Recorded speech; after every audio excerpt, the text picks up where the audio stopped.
Hello friends, आपका स्वागत है आपके अपने चैनल स्टडी स्टेप्स पर।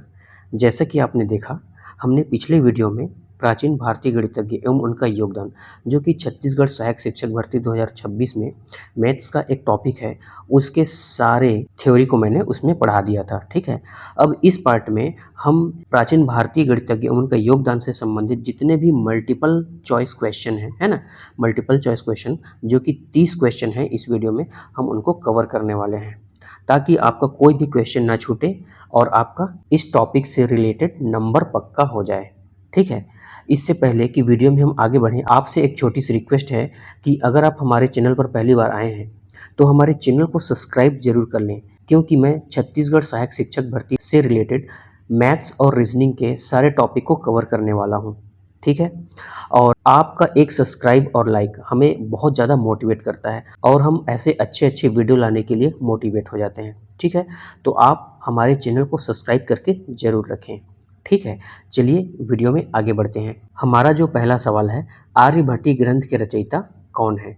ठीक है, हमारा पहला ऑप्शन है ब्रह्मगुप्त, दूसरा ऑप्शन है आर्यभट्ट, भास्कराचार्य और चौथा ऑप्शन है महावीराचार्य। ठीक है, तो आर्यभट्टीय ग्रंथ के रचयिता पढ़ने से ही समझ में आ रहा है कौन है? आर्यभट्ट।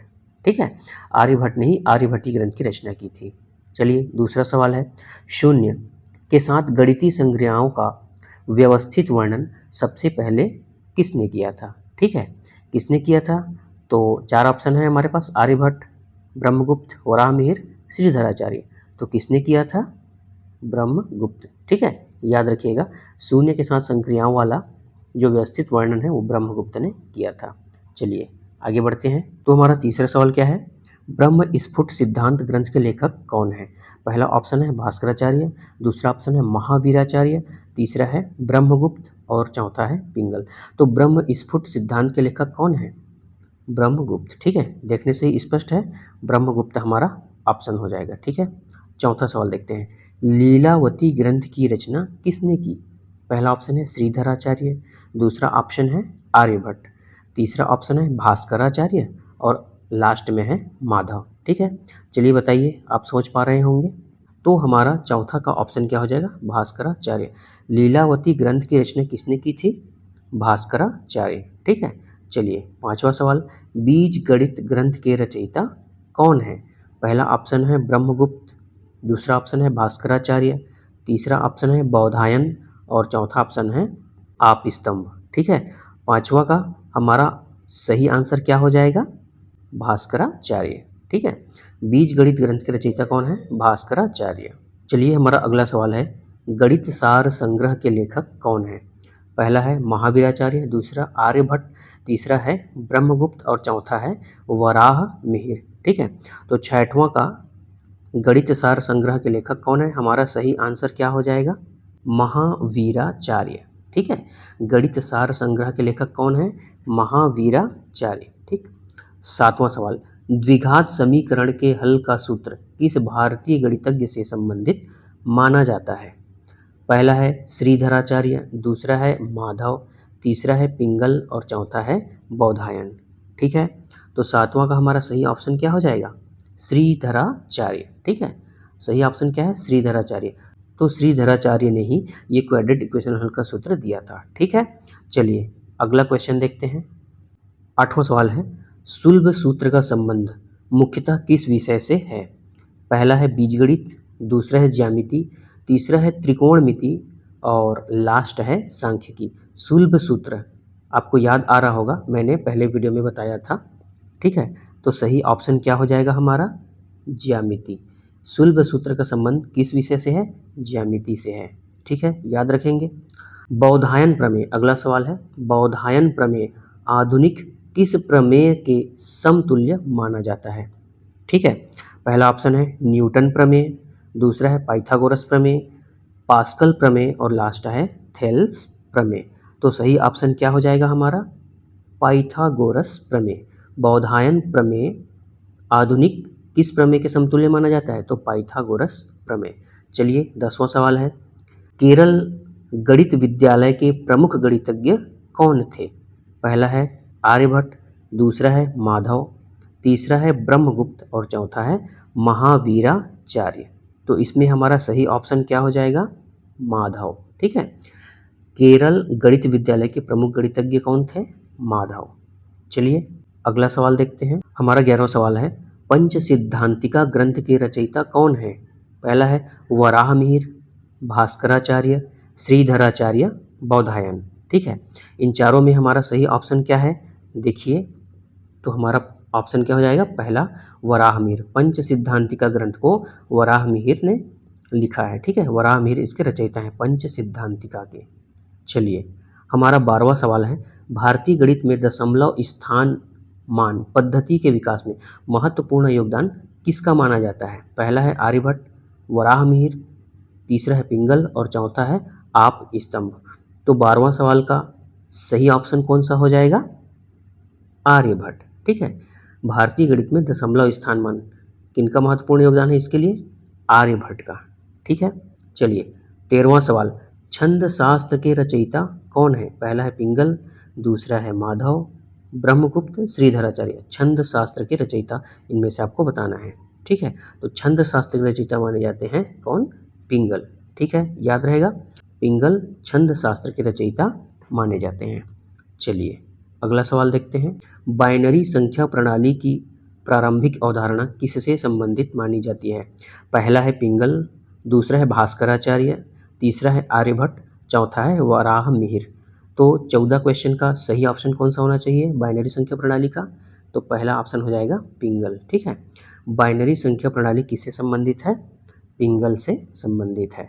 चलिए अगला सवाल क्या है? 15, सिद्धांत शिरोमणि के रचयिता कौन है? अक्सर ये सवाल पूछा जाता है। ठीक है, तो पहला ऑप्शन है भास्कराचार्य, दूसरा ऑप्शन है ब्रह्मगुप्त, तीसरा है आर्यभट्ट और चौथा क्या है? महावीराचार्य। तो 15 का सही ऑप्शन क्या हो जाएगा? भास्कराचार्य। सिद्धांत शिरोमणि की रचना किसने की है?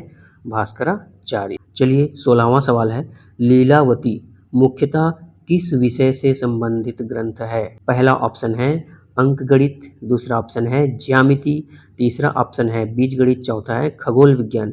इसमें से सही ऑप्शन कौन सा होगा? लीलावती मुख्यतः किस विषय से संबंधित ग्रंथ है? तो ये है अंकगणित से संबंधित है। लीलावती किससे से संबंधित है? अंकगणित से संबंधित है। ठीक है, 17वां सवाल देखते हैं, आर्यभट्ट का जन्म किस वर्ष माना जाता है? 476 ईस्वी, 499 ईस्वी, 528 ईस्वी, 598 ईस्वी।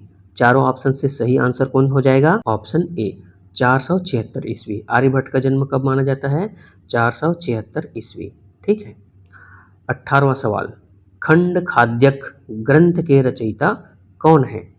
खंड खाद्यक ग्रंथ के रचयिता कौन है? पहला है ब्रह्मगुप्त, दूसरा महावीराचार्य, माधव, पिंगल। इन चारों में से सही आंसर कौन सा हो जाएगा? ब्रह्मगुप्त। ठीक है, खंड खाद्यक के रचयिता कौन है? ब्रह्मगुप्त, याद रखिएगा। चलिए अगला सवाल देखते हैं, 19वां सवाल, सुलभ सूत्रों का मुख्य उद्देश्य क्या था? मंदिर निर्माण, यज्ञ वेदियों का निर्माण, व्यापार और चौथा है कर संग्रह। तो सुलभ सूत्रों का मुख्य उद्देश्य क्या था? इन चारों ऑप्शन में सही ऑप्शन कौन सा होगा? तो ये हो जाएगा यज्ञ वेदियों का निर्माण। सुलभ सूत्रों का मुख्य उद्देश्य क्या था? यज्ञ वेदियों का निर्माण। चलिए 20वां सवाल है, महावीराचार्य किस धर्म से संबंधित थे?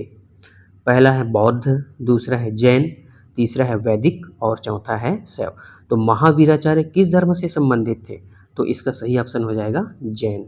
महावीराचार्य जैन से संबंधित थे, नाम से ही स्पष्ट है।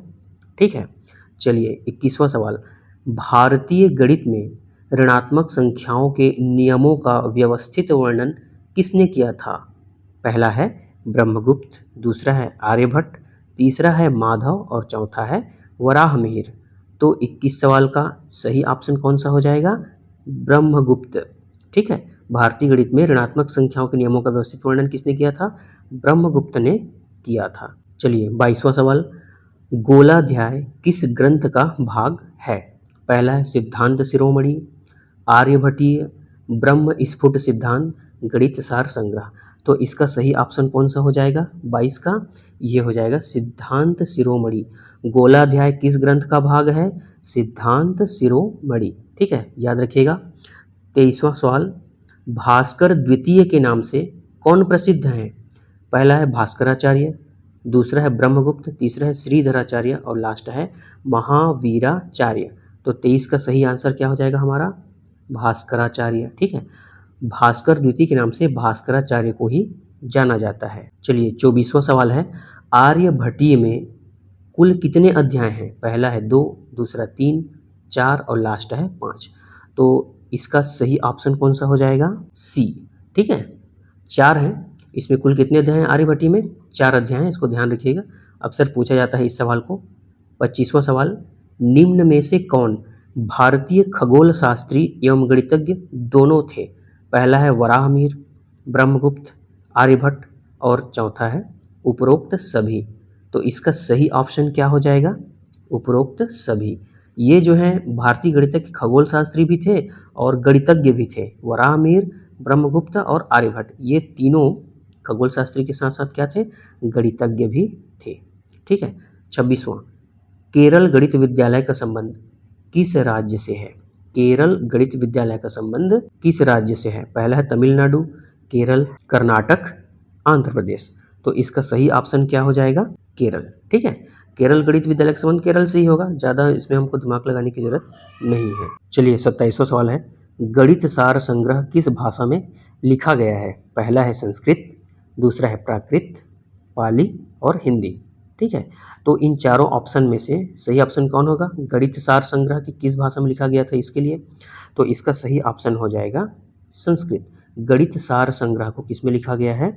संस्कृत में लिखा गया है। शून्य को, 28वां सवाल है, शून्य को स्वतंत्र संख्या के रूप में मान्यता देने में किसका योगदान सर्वाधिक माना जाता है? पहला ऑप्शन है ब्रह्मगुप्त, आर्यभट्ट, माधव और चौथा है पिंगल। ठीक है, तो इसका सही ऑप्शन क्या हो जाएगा? ब्रह्मगुप्त। शून्य को स्वतंत्र संख्या के रूप में मान्यता देने में सर्वाधिक योगदान है ब्रह्मगुप्त का। ठीक है, चलिए 29वां सवाल है, निम्नलिखित में से सबसे प्राचीन भारतीय गणितज्ञ कौन है? बौधायन, भास्कराचार्य, ब्रह्मगुप्त, माधव। तो सबसे प्राचीन भारतीय गणितज्ञ कौन है इनमें? तो ये हैं बौधायन। ठीक है, ये आपको ध्यान रखना है, सबसे प्राचीन भारतीय गणितज्ञ कौन है? बौधायन। लास्ट हमारा क्वेश्चन है, निम्नलिखित में से कौन सा युग्म सही सुमेलित है? देखिए, आर्यभट्ट आर्यभट्टीय, ब्रह्मगुप्त ब्रह्म स्फुट सिद्धांत, भास्कराचार्य के संबंध लीलावती से और ये उपरोक्त सभी। तो इसका ऑप्शन क्या आ जाएगा? Option D. इसमें जितना भी ऑप्शन दिया हुआ है सभी सही है। आर्यभट्ट का आर्यभट्टी से है, ब्रह्मगुप्त का ब्रह्म स्फुट सिद्धांत से है और भास्कराचार्य का संबंध किससे है? लीलावती से है। ठीक है, तो ये सारे ऑप्शन सही हैं। इस प्रकार इस वीडियो में हमने 30 मल्टीपल चॉइस क्वेश्चन लिए हैं जो कि कहीं न कहीं आपके एग्ज़ाम की दृष्टि से बहुत ही ज़्यादा इम्पोर्टेंट होने वाले हैं। ठीक है, आज का वीडियो आपको पसंद आया तो वीडियो को लाइक ज़रूर करें और ऐसे ही वीडियोस के लिए मैथ्स और रीजनिंग से रिलेटेड आपको वीडियोस मिलेंगे, सारे सिलेबस से रिलेटेड वीडियोस आपको मिलेंगे। तो उसके लिए आप हमारे चैनल को सब्सक्राइब जरूर कर लेंगे। ठीक है, मिलते हैं ऐसे ही नेक्स्ट वीडियो में, तब तक के लिए जय हिंद, धन्यवाद।